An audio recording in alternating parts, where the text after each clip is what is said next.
Halo rekan-rekan mahasiswa, saudara-saudara sekalian. Kembali dalam mata kuliah Deterministic Optimization.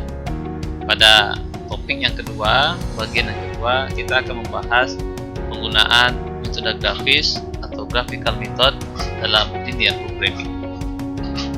Linear programming atau program linear menggunakan model matematis bertujuan menggambarkan masalah yang menjadi perhatian kita.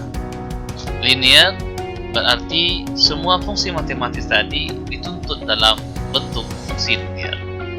Sedangkan pemrograman itu sendiri merujuk pada pemrograman komputer. Kata pemrograman merupakan sinonim dari perencanaan. Dengan demikian, program linear melibatkan perencanaan kegiatan untuk mendapatkan hasil yang optimal, yaitu hasil yang mencapai tujuan yang ditentukan terbaik menurut model matematis di antara semua alternatif yang diberikan dari semua alternatif yang layak.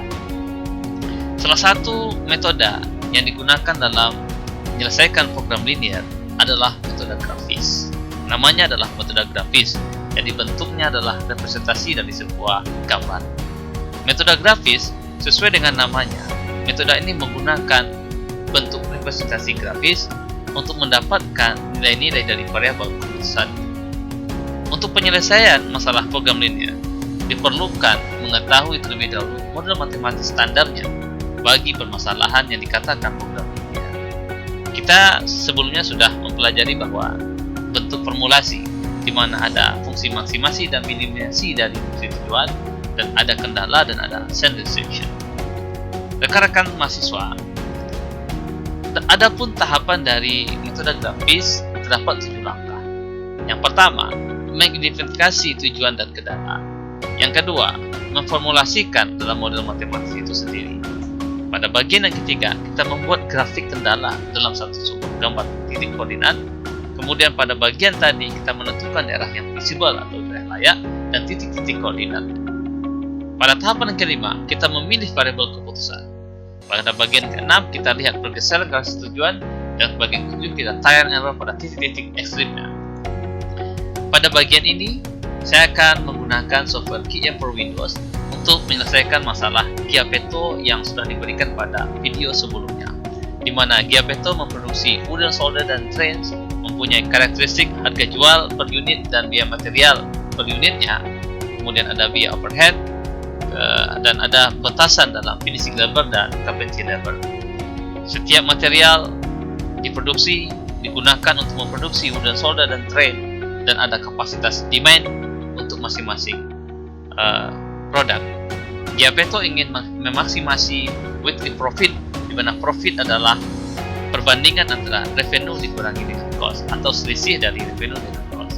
Kita sudah mendapatkan decision variable-nya X1 dan X2, dan solusinya kita dapatkan formulasi matematis di mana maksimasi Z sama dengan 3X1 tambah 2X2 dengan kendala 2X1 tambah X2 untuk kecil sama dari 100 untuk finishing constraint, X1 tambah X2 kecil dari 80 untuk capacity constraint labor, X1 kecil sama dari 40 untuk demand pulse order, X1 besar sama dari 0 dan X2 besar sama dari 0 untuk send restriction atau non-negativity. Bagaimana dengan menggunakan QM for Windows? Pada bagian ini, saudara harus melaunching atau menjalankan QM for Windows, di mana kemudian mengambil modul linear programming. Pada bagian ini, kita menggunakan 3 constraint dan 2 variabel, di mana send restriction sudah otomatis ada dalam program ini, dengan objektif adalah maksimasi. Kemudian, saudara bisa gunakan ini, kemudian klik OK.